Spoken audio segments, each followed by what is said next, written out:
यह कहानी है एक बौद्ध भिक्षु का, जिसे सुनकर सभी के जिंदगी में बहुत ही अच्छे परिवर्तन आएंगे, ऐसा मुझे पूर्ण विश्वास है।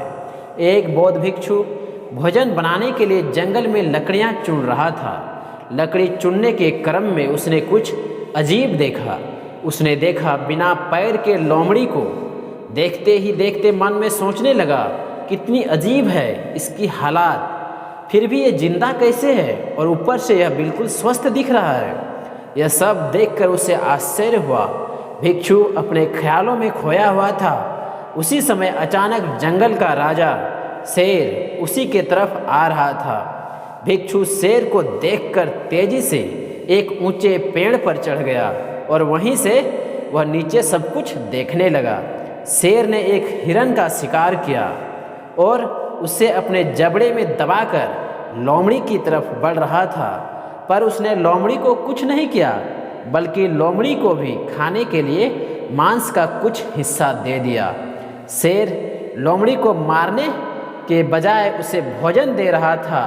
भिक्षु पेड़ के ऊपर से ही सोचने लगा। उसे अपने आँखों पर विश्वास नहीं हो रहा था, इसलिए वह अगले दिन फिर उसी जगह आया और उस दिन भी छिपकर शेर का इंतजार करने लगा। उसने उस दिन की तरह वैसा ही देखा आज भी कि शेर शिकार करके आ रहा है और लोमड़ी को शिकार का कुछ हिस्सा दे दिया। भिक्षु अपने आप से कहा, भगवान जिसे पैदा करते हैं उसके पेट के लिए खाना का भी इंतजाम कर देते हैं। भिक्षु ने सोचा, आज से मैं भी इस लोमड़ी की तरह भगवान की दया पर जीऊँगा।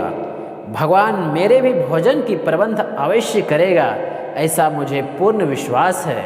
और ऐसा सोचकर वह एकांत जगह पर जाकर एक पेड़ के नीचे बैठ गया। उसके बैठे हुए पहला दिन बीत गया, पर कोई भी वहाँ नहीं आया। दूसरा दिन भी बीत गया। कुछ लोग अगल बगल से गुजरे, लेकिन भिक्षु की तरफ किसी का ध्यान नहीं आया। भिक्षु 2 दिन से भूखे थे। वह धीरे धीरे कमज़ोर हो रहा था। इसी तरह वह और कुछ दिन भूखे वहीं पेड़ पर बैठकर रह गए, इस आशा से कि भगवान दया करेंगे और खाना पहुंचा देंगे मेरे लिए भी। लेकिन भिक्षु के पास कोई नहीं आया। उसके शरीर में इतनी ताकत नहीं रह गया कि अब वह इधर उधर जा सकता था। उसकी हालत पूरी तरह से खराब हो चुकी थी। उसी समय एक महात्मा जी उधर से गुजर रहे थे। तभी उसने भिक्षुक को देखकर उसके पास पहुँचे।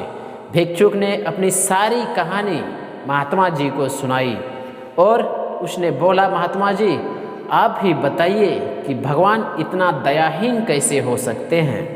क्या किसी व्यक्ति को इस हालात में भी भोजन पहुंचाने का कष्ट नहीं कर सकते हैं? किसी व्यक्ति को इस हालात में पहुंचाना पाप नहीं है?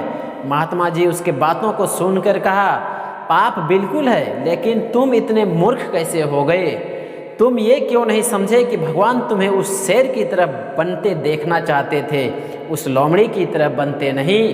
तुमने गलत किया। उस लोमड़ी के तो हाथ पैर नहीं थे, इसलिए भगवान उसे किसी के माध्यम से भोजन की व्यवस्था करवा रहा था। लेकिन हे भिक्षु, तुम्हारा हाथ पाँव दोनों सलामत हैं। तुम्हें तो खुद मेहनत करके भोजन की व्यवस्था करना चाहिए, और जहाँ तक हो सकता तुझे तो असहाय लोगों को भी भोजन करवाना चाहिए। तुमने तो बहुत बड़ी गलती कर दिया, ऐसा तुम्हें नहीं करना चाहिए।